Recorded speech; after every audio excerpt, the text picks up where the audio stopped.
من الشيطان الرجيم بسم الله الرحمن الرحيم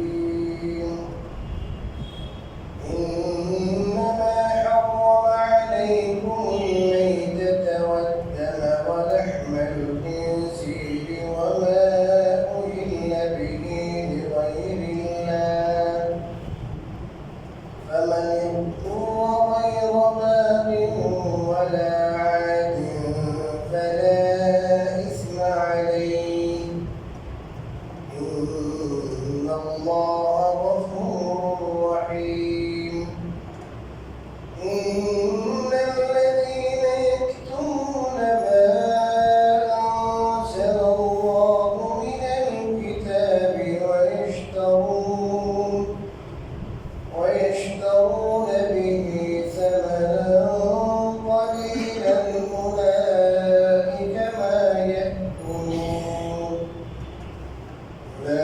أولئك ما يأكلون في بطونهم إلا النار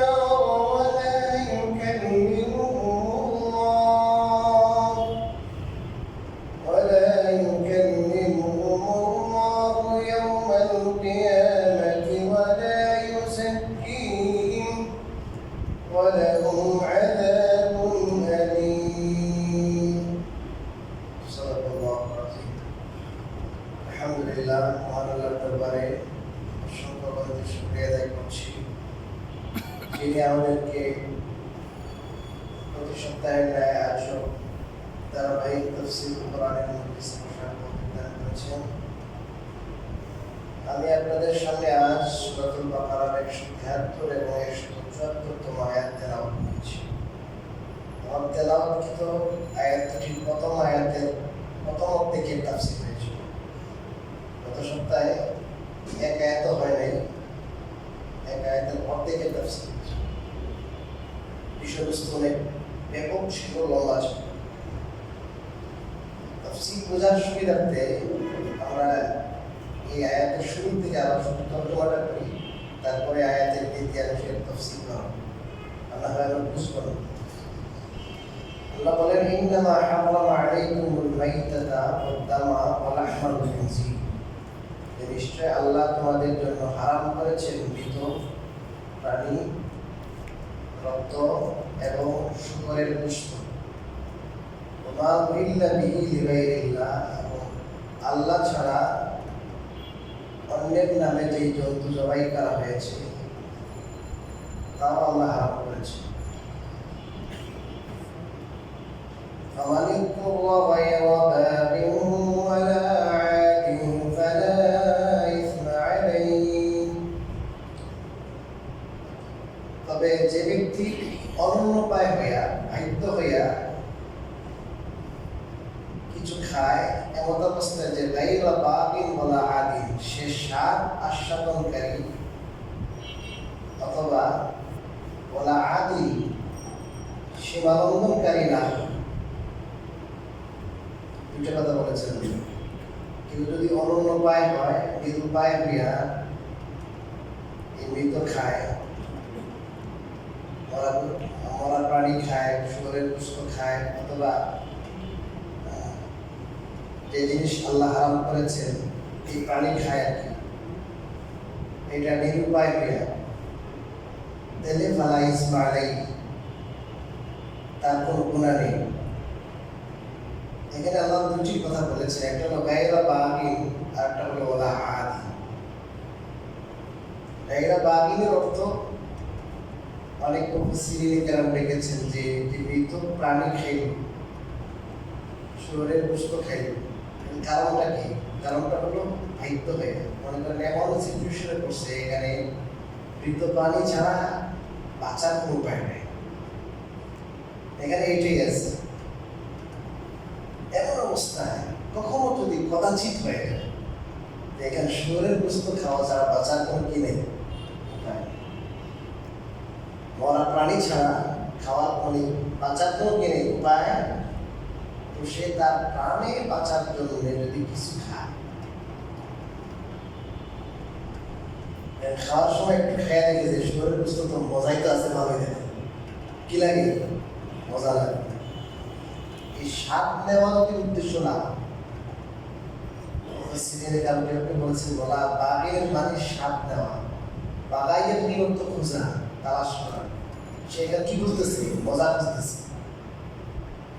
আর আরো প্রত্যেক মুফাসসিরিনে কেরাম বলেছেন বলা বাঘের অর্থ হলো নাফরমানি না, অবাধ্য না, অর্থাৎ আল্লাহর হুকুমের ভিতরে থাকে। এইটার ভিতরে ওইটাও আছে, আগেরটাই আছে।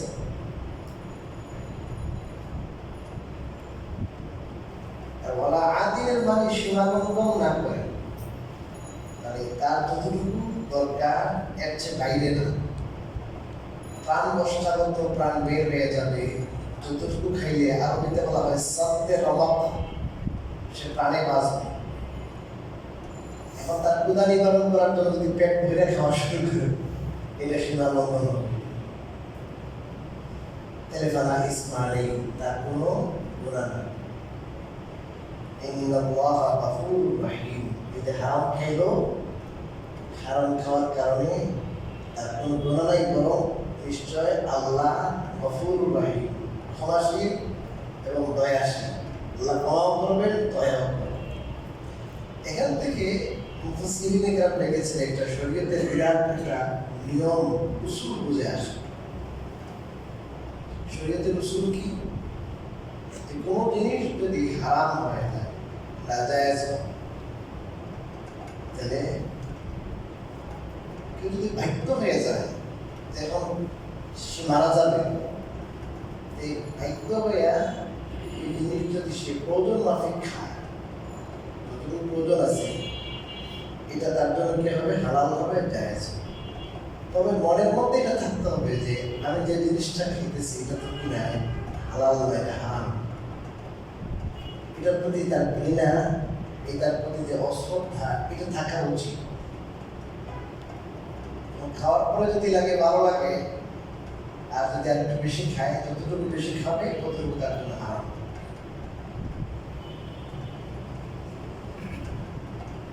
আজকাল বহু জিনিসের মধ্যে, বিশেষ করে বিদেশি চকলেট যেগুলো আছে, বিদেশি ইউএসএর চকলেট তো অনেকে খায়। আচ্ছা, এই চকলেট দামি দামি চকলেট যেগুলো, ওই দামি দামি চকলেটের মধ্যে শুকরের চর্বি মিশ্রিত থাকে। আমরা ওই দামিটাই খাই, মজা লাগে দেখ। পশ্চিমা বিশ্বে সবচেয়ে বেশি পছন্দের কি হলো শুকরের চর্বিটা। ওটার মধ্যে খুব চর্বি থাকে তো, আর ওটার মধ্যে স্বাদ বেশি হবে। এই জন্য ওটাকে প্রসেস করে বিভিন্ন ফুডের মধ্যে তারা দিয়ে দিচ্ছে। প্রসেস খাবার যত কম খাওয়া যায় ততই ভালো, ডাক্তাররাও বলে। এগুলো লাগাই দিতে হবে। আজকে 20-50 বছর আগে যে সমস্ত আপনার মুরব্বীরা আছে, দেখছেন এগুলো তেমন একটা ছিল না। অর্গানিক জিনিস মানুষ পাইতো খেতে। এখন অর্গানিক জিনিসের দাম হয়ে গেছে, তো অর্গানিক আগে তো সবই অর্গানিক ছিল। ফার্মের গরু ছিল না, ফার্মের ডিমও ছিল না, কিছু সব অর্গানিক। এগুলো খাইছে মানুষের শরীরটা মজবুত, দেহ টাইট। 80 বছরের যুবক, 80 বছরের বুড়া 30 বছরের যুবকের মতো। আমরা ভারতে দেখেছি আপনার 100 লিটার দুধ হয়ে যেতেছে বিক্রি করার জন্য। 80 বছর 90 বছরের বুড়া, শরীরে তাদের এই দেহ শক্তি আছে। এই জন্য আমরা হারাম থেকে বাঁচার জন্য এই বিদেশি চকলেট সহ বিভিন্ন জিনিস দেখবো, উপাদান আজকাল এগুলো বোঝা সহজ হয়ে গেছে।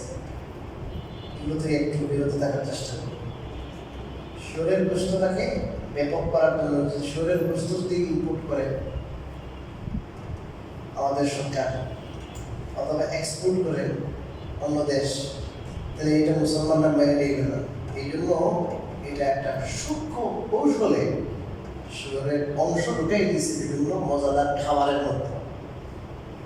এই জিনিসগুলো আমাদের বুঝতে হবে।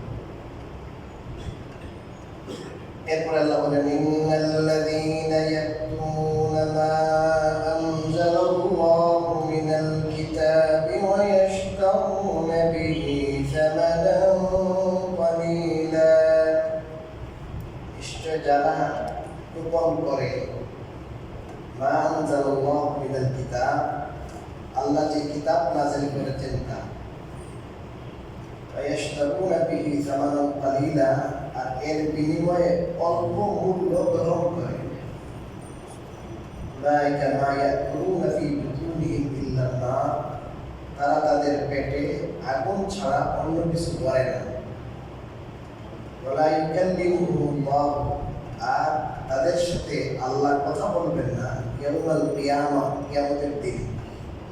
ওয়ালা ইউযাক্কিহিম, এবং আল্লাহ তাদের পবিত্র করবেন না। ওয়ালাহুম আযাবুন আলীম, আর তাদের জন্য রয়েছে কঠিন শাস্তি। এই আয়াতে ইহুদিদের একটি মন্দ অভ্যাসের কথা আল্লাহ বলেছেন। ইহুদিদের মধ্যে যারা পণ্ডিত ছিল, তাওরাতের আলেম ছিল, তারা তাওরাত কিতাবে অনেক বিধান ছিল, সেই সমস্ত বিধানকে তারা গোপন করেছে। এগুলো কঠিন বিধান মনে হতো, এই কঠিন বিধানকে গোপন করত। এবং রাসূল কারীম সাল্লাল্লাহু আলাইহি ওয়াসাল্লামের যে সমস্ত গুণ তাদের কিতাবে আছে, আখিরি নবী তার এই গুণ, তার এই আলামত, সব ডিটেলস আছে। কিন্তু এগুলো যদি বলে, পাবলিক রাসূল আসলামকে চিনে ফেলবে এবং পাবলিক তাদের ফলোয়ার না হয়ে রাসূল আসলামের ফলোয়ার হয়ে যাবে, তাদের ফলোয়ার কমে যাবে। এই জন্য তারা এগুলো কি করতো না, বলতো না, গোপন করতো। আল্লাহর বিধানও অনেকগুলো বিধান কাটছাট করতো, গোপন করতো। আসল বিধান যেটা, এটা মানুষকে বলতো না। উদাহরণত, কেউ যদি বিবাহিত পুরুষ যদি কেউ বেবিচার করে, এর যে শাস্তি আছে, এই শাস্তিটা আমাদের কিতাবে লেখা আছে, কিন্তু তারা এটা গোপন করছে। সহজ সহজ বিধান দিয়ে জানা, সহজ গুরু বলে, আর কঠিন গুরু কি করে না বলে। মানুষকে সুবিধাবাদী বানাইছে। ইহুদি পণ্ডিতরা কি বানাইছে? সুবিধাবাদী। এরা তো বলে আমাদের হুজুর খুব ভালো হুজুর, বুঝলেন না? আমাদের হুজুর খুব কি ভালো হুজুর, যা বলে সব দেখাতে সহজ হয়, কঠিন কিছু দেয় না। এই যে একটা গুনাহ হলো আল্লাহ রাব্বুল আলামিনের বিধানকে গোপন করা, আর সেই সাথে আল্লাহ তৃতীয় গুনাহ কথা বলেন যে ওয়ায়াশতারুনা বিহি সামানান কালিলা। এত বড় অপরাধ করলো, অপরাধ করার পরও তারা এর বিনিময়ে মূল্য গ্রহণ করে। মূল্য গ্রহণ কাদের থেকে করে? এই যে পাবলিক থেকে। পাবলিকের ক্ষতি করলো কেমনে? এটা তো পাবলিকের লাভ করে নাই। পাবলিকের কাছে যে বিধান, আসল বিধান, আল্লাহ আসল বিধান তারা গোপন করলো, আসল বিধান জানাইলো না। এখানে আল্লাহর হুকুম অমান্য করলো, সেই সাথে পাবলিকের ক্ষতি করলো।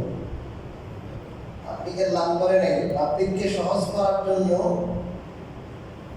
যদিও তাদের একটা প্রচেষ্টা ছিল, কিন্তু এটার উদ্দেশ্য ভালো ছিল না। এবং পাবলিকের জন্য আল্লাহ যথাযথ যে বিধান আল্লাহ নাযিল করেছেন, যেভাবে নাযিল করেছেন, যতটুকু নাযিল করেছেন ততটুকু পৌঁছে দেওয়ার কথা। কারণ এটার মধ্যেই মানুষের হেদায়েত। আল্লাহ যে পথ নির্দেশ দিয়েছেন, এটা যেভাবে আল্লাহ দিয়েছেন ওইভাবে পৌঁছে দেওয়ার কথা ছিল, কিন্তু তারা ওটা না দেয়, তারা জুলুম করেছে। অনলাইনে অর্ডার করছে না, 1 ক্যারেট আম 25 কেজি, বেড়ায় 5 কেজি বাইরে দিয়েছে, 20 কেজি দিয়েছে। আপনার জুলুম করছে না? কি বলেন? 5 কেজি মাল আপনার অনলাইনে তো অর্ডার করছেন, টাকা তো দিয়েছেন, ঠিক আছে, আমার আরো 20 মধ্যে হয়ে গেছে, আর 200 টাকা দেয়। 5 কেজি বাইরে দিয়েছে বেড়া, আর 200 টাকা দেন, আপনি তো দিয়েছেন লোক বুঝতে করে দেখেন 5 কেজি না। প্রবল জুলুম করছে না? ঠিক তদ্রুপভাবে আল্লাহ কত বিধান দিয়েছেন, সেই বিধান মানুষের কল্যাণের জন্য। মানুষ অনেক সময় কঠিন মনে করে, নিজের জন্য কি মনে করে? মনে করেন হত্যা যদি কেউ করে, হত্যার বদলে হত্যা, তার বদলে এটা কি মনে হয়? কঠিন। কিন্তু এর মধ্যে মানুষের লাভ, এর মধ্যে মানুষের নিরাপত্তা। কোরআনে আল্লাহ বলেছেন ওয়ালাকুম ফিল কিসাসি হায়াতুন ইয়া উলামা। এই কেসাস, তুমি কাউকে হত্যা করেছো, এর বিপরীতে তোমাকেও হত্যা করা হবে, এটার নাম কেসাস, বদলা নেওয়া। এটার মধ্যে আল্লাহ বলেছেন জীবন রয়েছে। তার দৃষ্টিতে মনে হয় যে এক ভাই আরেক ভাইকে মারছে, তার বিপরীতে যদি বদলা নেওয়া হয় তাহলে আগে ছিল মরার একজন, এখন হবে দুইজন। কিন্তু আল্লাহ বলেন এর মধ্যে রয়েছে হায়াত, জীবন। অর্থ কি? যে যদিও আরেকজন বিদ্যুৎ সংখ্যা বাড়বে, কিন্তু এটা থেকে আরো হাজার হত্যাকাণ্ড যেটা সংঘটিত হতে পারত, এটা থেকে শিক্ষা নিবে এবং আর কেউ কি করবে না, কাউকে হত্যা করবে না। এইভাবে অনেক মানুষের প্রাণের নিরাপত্তা হবে। বাহ্যিক দৃষ্টিতে কি মনে করে ইউরোপীয় ইউনিয়ন এরা কয় যে ভাই একজন মানুষ মারা গেল, যেভাবে হোক তাকে কেউ মারছে, এটার সমাধান এটা না যে আরেকটা মানুষের জীবন রয়ে গেল, এটা সমাধান না। ভিন্নভাবে কি দেব?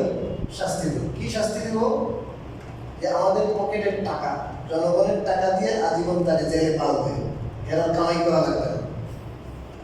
কি জেলে গেলে কি নাই কথা বলে দেন, কামাই লাগবো না, জেলে শুয়ে শুয়ে কি করবো?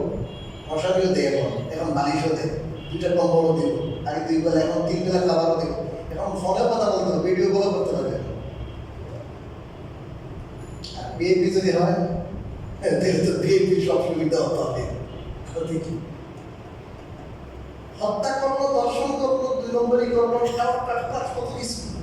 আর এর শাস্তি কি বলে? জেলে বলো, জনগণের পকেটের টাকা দিয়ে, তাদের ট্যাক্সের টাকা দিয়ে ওদেরকে জেলের ভিতরে পালো, এর চাকরির উপর কেন? ইসলাম বলেছে না। তার শাস্তি প্রমাণিত হবে সাথে সাথে। কবে কি হয়েছে? দর্শন করছে, প্রমাণিত সত্য, ভিডিও আছে, সবাই জানে। এটা কি আপনার সরদি উদ্যানে নিয়ে হাজার মানুষের সামনে এর কল্যাণাই দেবে, সব বন্ধ হয়ে যাবে, সব বন্ধ হয়ে যাবে। এখন দেখা যায় মানুষ ভুলে গেছে, 4-5 বছর হয়ে গেছে। এরপরে একটা শাস্তি, এরপরে আপিল, আর কত কিছু, বুঝলেন না? আল্লাহর আইন, আল্লাহর বিধান যদি মনে হয় আপনার কাছে কি কষ্টকর, এটা খুবই আপনার মানুষের জন্য আমল করা কঠিন হবে, কিন্তু এটা কঠিন মনে হলো এটার মধ্যেই মানুষের শান্তি, মানুষের কামিয়াবি, মানুষের নিরাপত্তা, মানুষের ইজ্জত। বেবিচার করার পর এদের শাস্তি যদি দেওয়া হয় 2-1টা, আর 5 বছর কেউ কি বেবিচার করার কি পাবে না? বলেন না, ভয় পাবে, ভয় পাবে, সাহস করবে না। ছুঁড়ে যদি হাত কাটা হয় এরকম, এখন তো অনলাইনের যুগ, নেটের যুগ, মানুষের সামনে কাটা হয়, আর এরপরে দুনিয়ার মানুষ দেখবে, আরে বাবা কিরকম চুরের শাস্তি দেওয়া হয়েছে। আর ভুলও চুরি করবো না, ভুলও চুরি করবে না। তো এরা আল্লাহর আইন, আল্লাহর বিধান যথাযথভাবে পৌঁছে না দেওয়া, এই অপরাধীটা, অথচ এই অপরাধ করে আবার জনগণ থেকে কি নিছে? শুক্রানার নামে, নজরানার নামে, আদিয়ার নামে, উপর নামে এটাকে টাকা দিয়েছে। এটাকে বলা যায় চাঁদাবাজি। এরা চাঁদাবাজি করছে। আল্লাহ বলেন কি?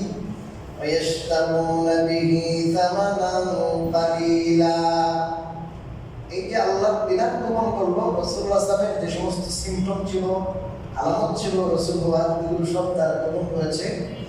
আর এই গ্রহণ করে আখির নবীর যে অনুসরণ করা কত বড় নাজাতের কারণ ছিল, হেদায়েতের কারণ ছিল, কত বড় লস করলো তারা, অথচ উল্টা তাদের থেকে কি দিল? বিনিময়।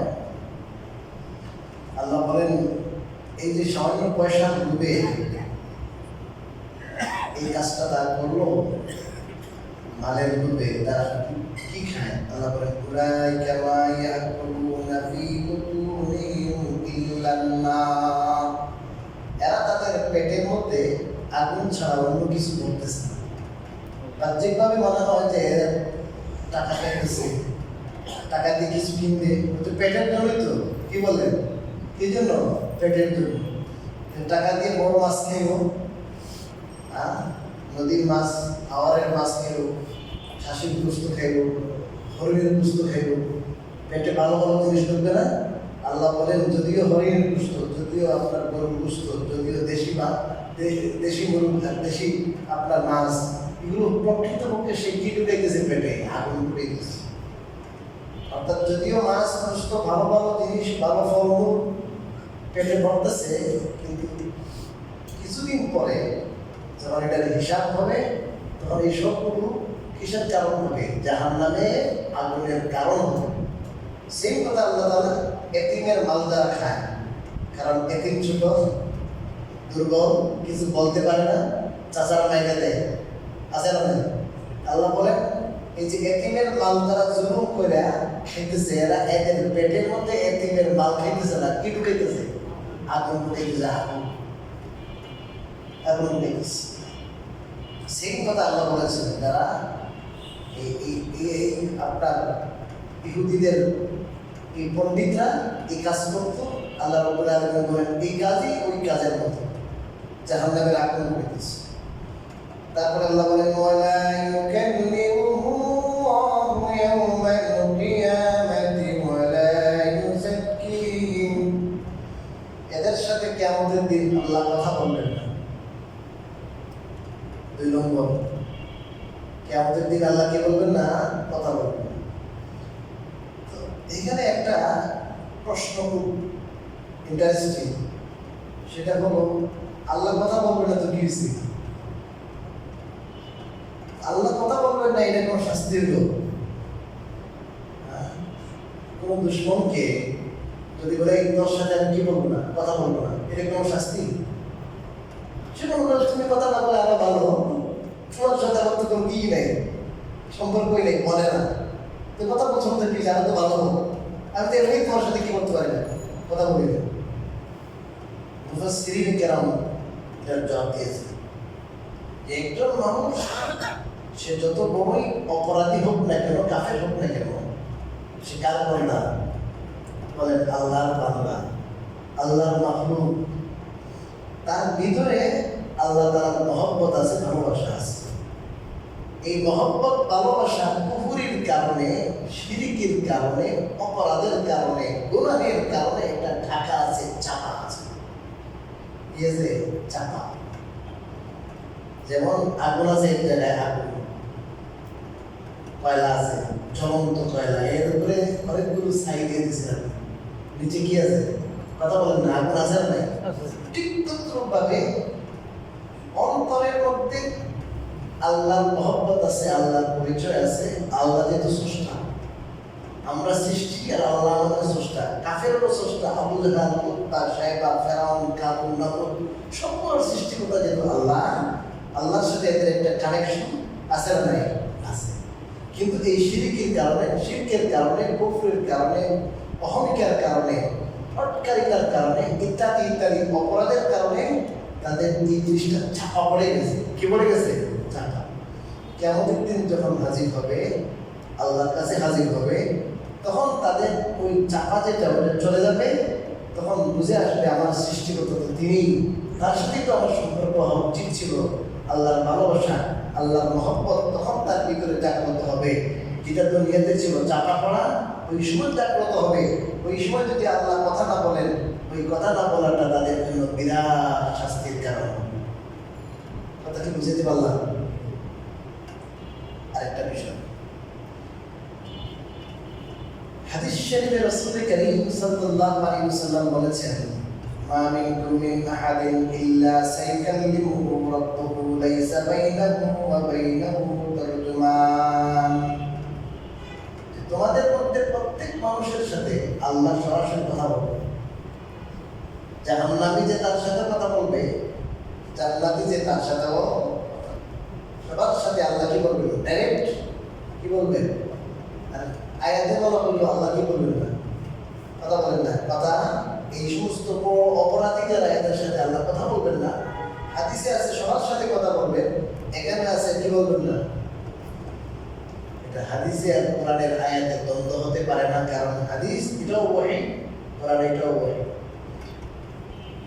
এই বাহ্য বিরোধ যেটা বাহ্যিকভাবে বিরোধপূর্ণ মনে হয়, এই বাহ্য বিরোধের জবাবে মুফাসসিরিন কেরাম লিখেছেন। এখানে ওয়ালা ইউকাল্লিমুহু কি বলেছেন? আল্লাহ কথা বলবেন না। এই কথা বলার উদ্দেশ্য হলো আল্লাহ তাআলা সদয় হয়ে কথা বলবেন না। কি হইয়া? সদয় হইয়া মায়া মহব্বতের সাথে কথা বলবেন না, বরং আল্লাহ কথা বলবেন রাগ হইয়া।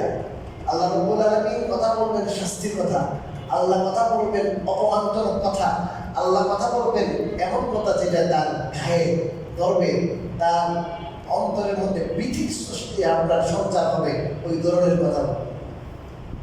মায়ের কথা, মমতার কথা, সৌভাগ্যের কথা বলবেন না, আদরের কথা বলবেন না, যেটা দ্বারা একজন মানুষ যখন তার রিলেটিভ কেউ তার সাথে সুন্দর কথা বলে, ভালো কথা বলে, ভালো লাগে না? কথা ছেড়ে দেওয়া এটা অনেক বড় শাস্তি।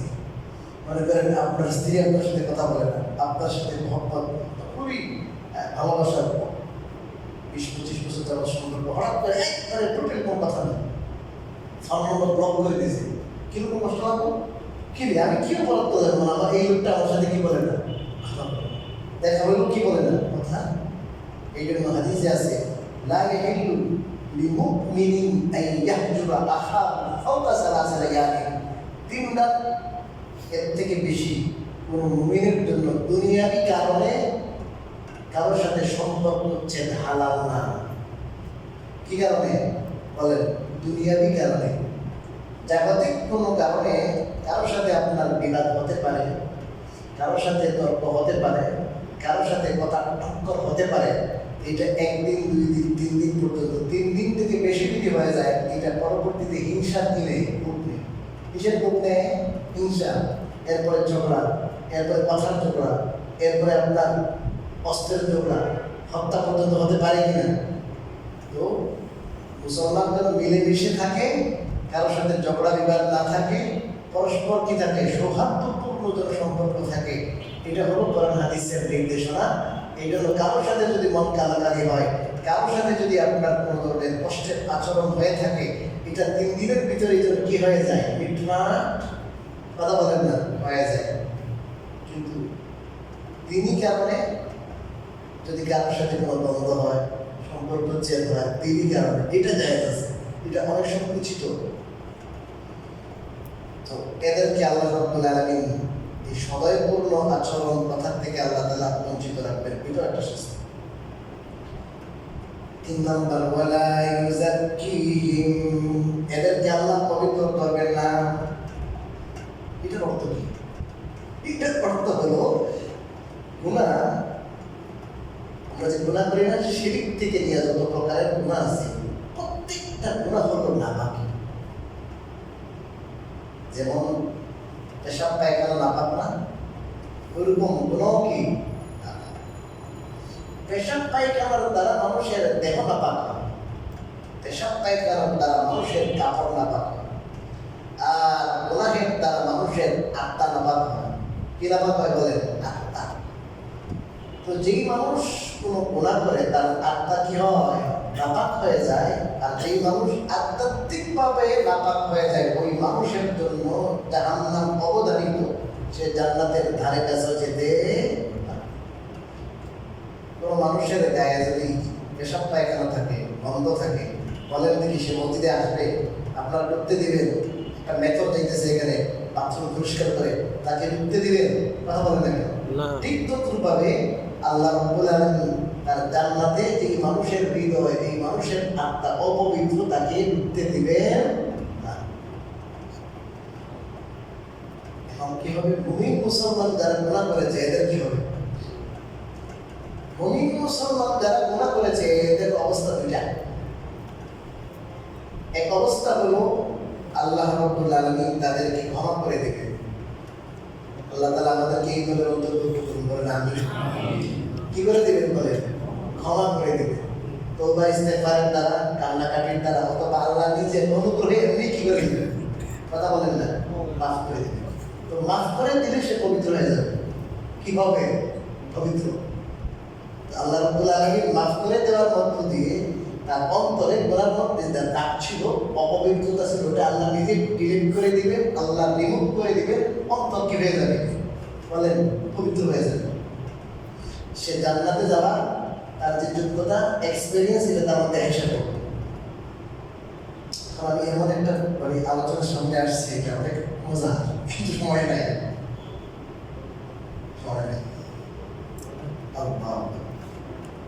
আজকে যদি আমরা বুঝতাম যে গুনাহ কি জিনিস, আর যে মানুষ তার গুনাহ মাফ করাইতে পারলো না, আল্লাহ গুনাহ মাফ করবেন না, মাফ করেন নাই আল্লাহ, তো এর দ্বিতীয় একমাত্র পন্থা হলো জাহান্নামের আগুনের ধুলাই। কি? জাহান্নামের আগুনের ধুলাই। এই জাহান্নামের আগুনে মুসলমানদেরকে নেওয়া হবে অপমান করার জন্য না, বরং তাদেরকে জান্নাতে যাওয়ার যোগ্যতা তাদের মধ্যে সৃষ্টি করার জন্য। যে তাদের যে অপবিত্রতা আছে, অপবিত্রতা যার যার অপবিত্রতার পরিমাণে সে এতদিন পর্যন্ত থাকবে, ওইটার দ্বারা রিমুভ হতে থাকবে, কাটতে থাকবে, কাটতে থাকবে, কাটতে থাকবে, কাটতে থাকবে। কেউ হাজার হাজার, কেউ লক্ষ লক্ষ বছর কোথায় জ্বলবে? জাহান্নামে জ্বলবে। জাহান্নামে তার যতদিন থাকলে ওই ওনার আসর, ওনার প্রভাব, অপবিত্রতা দূর হবে, ততদিন তাকে জাহান্নামে রাখিয়া আল্লাহ পবিত্র করে কোথায় দিবেন? জান্নাতে দিবেন। তাহলে এখন পবিত্র হওয়ার যে দুইটা কি উপায় আছে না? কোনটা সহজ? তওবা ইস্তেগফার। এটার দ্বারা কি হয়ে যাবে? মানে দুনিয়াতে থাকতেই আমরা কি হয়ে যাবো? পবিত্র হয়ে যাবো। আর যদি দুনিয়াতে থাকতে পবিত্র না হই, তাহলে জাহান্নামের কি আছে? ধুলাই। এই কাপড়টা আপনি নিজেই পরিষ্কার করতে পারেন, এটা দুবার কাছে দিলেন কেন? দুবার কাছে দিলে তো ধুলাই লাগবে, পেট্রোল দিয়ে বেড়া পরিষ্কার করবে। ব্লিচিং না হলে কি পেট্রোল, বুঝলেন না? ওই দুবার কাছে দেওয়া লাগবে, এটা ভালো করে পরিষ্কার করবে। চোখের পানি দিয়া আল্লাহর কাছে হৃদয় থেকে আমি যখন তওবা করবো, আল্লাহ অপরাধ করছি, মাফ করে দেন, আল্লাহ কি করে দিবেন? বলার সাথে সাথে কি করে দিবেন? দেরি নাই। আল্লাহ আমাদের মতো আংটি ধরে বসে না, না আমি এত কষ্ট পাইছি ভাই, পরে আমি জীবনও মাফ করবো না, আছে না? অনেক সময় মানুষ এই পরিমাণ কষ্ট পায় যে হাতে পায়ে দণ্ড কি করতে চায় না। আপনি দেখবেন বাইরের দেশে এরকম হয়েছে, সৌদিতে বিশেষ করে, এবারে মার্ডার কেসের আসামি তাকে কল্লা কাটবে, তো ওখানে অনেকভাবে বোঝানো হয়েছে, অনেক হাজার হাজার না লাখ লাখ ডলার দেওয়া হবে, রিয়াল দেওয়া হবে, না আমি পুরো দুনিয়া দিলেও এর মাফ করবো। তো শেষ পর্যন্ত বড় আলে বড় মজা, এদের পাগড়ি যদি পায়ে দেওয়া হয়, এটা আমি সব লাস্ট।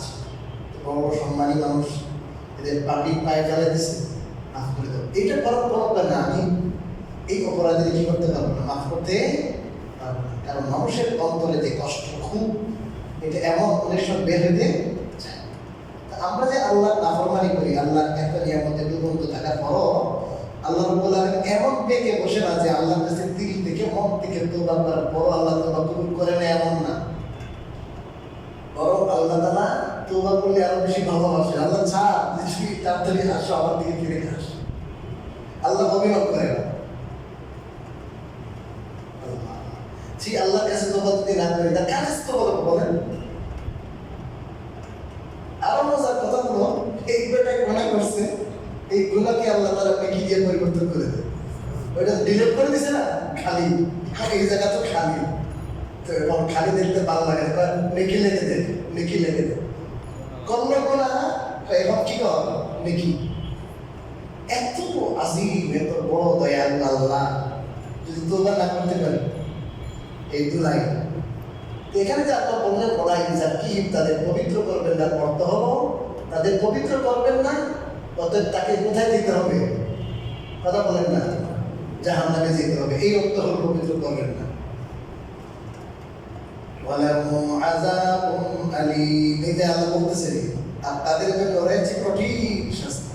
যেহেতু পবিত্র করার ব্যবস্থা নাই, কাফেরদেরকে আল্লাহ তাআলা কোনোভাবেই রাসূল কারীম সাল্লাল্লাহু আলাইহি ওয়াসাল্লাম যদি কি করে দেন, সমস্ত নবীরাও যদি সুপারিশ করেন, তাও আল্লাহ কি করবেন না, সুপারিশ কবুল করবেন।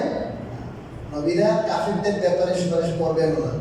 নূহ আলাইহিস সালাম তো একটু বলছিলেন নিজের ছেলের কথা, কয় না না ছেলের কথা কইও না, বাবার কথা কইও, বাবার কথা কইও না। ইব্রাহিম আলাইহিস সালামকে বলছেন তোমার বাবার কথা বলিও না, আজরের কথা বলিও না। আজকে জুমার সময় বলেছি কি পরিমাণ আপনার দুস্তি, কিন্তু বলছে বাবার কথা বলিও না। কেন? কাফের। এই জন্য আমাদেরকে একটু শুকরিয়া আদায় করতে হবে যে আল্লাহ তাআলা এত বড় অপরাধ, যে অপরাধকে আল্লাহ কোনোভাবেই, এই অপরাধে যদি কেউ মৃত্যুবরণ করে, দুনিয়াতে থাকে যদি তওবা করে সাথে সাথে তো আল্লাহ তাআলা পিছনের জীবনে সমস্ত কুফরি মাফ করে দেয়, কিন্তু কুফরি নিয়ে যদি কেউ মারা যায়, কুফরি নিয়ে যদি কেউ মারা যায়, এর আর বাঁচার কোনো উপায় নেই, কোনো উপায় নেই, কোনো উপায় নেই। সমস্ত নবীগণ এক একটা হয়েও যদি বলে আল্লাহ আবু তালেবকে একটু আমরা আবু তালেবের ক্ষমা নাই, আল্লাহ তাআলা আমাদেরকে এত বড় অপরাধ থেকে, কুফরি থেকে আল্লাহ তাআলা বাঁচাইছে, কত বড় শুকরিয়া, কত বড় শুকরিয়া, কত বড় নিয়ামত। আল্লাহ রাব্বুল আলামিন আমাদেরকে ঈমানের উপর দায়েম কায়েম থাকার তৌফিক দান করুন। আমিন। ওয়া আখিরু দাওয়ানা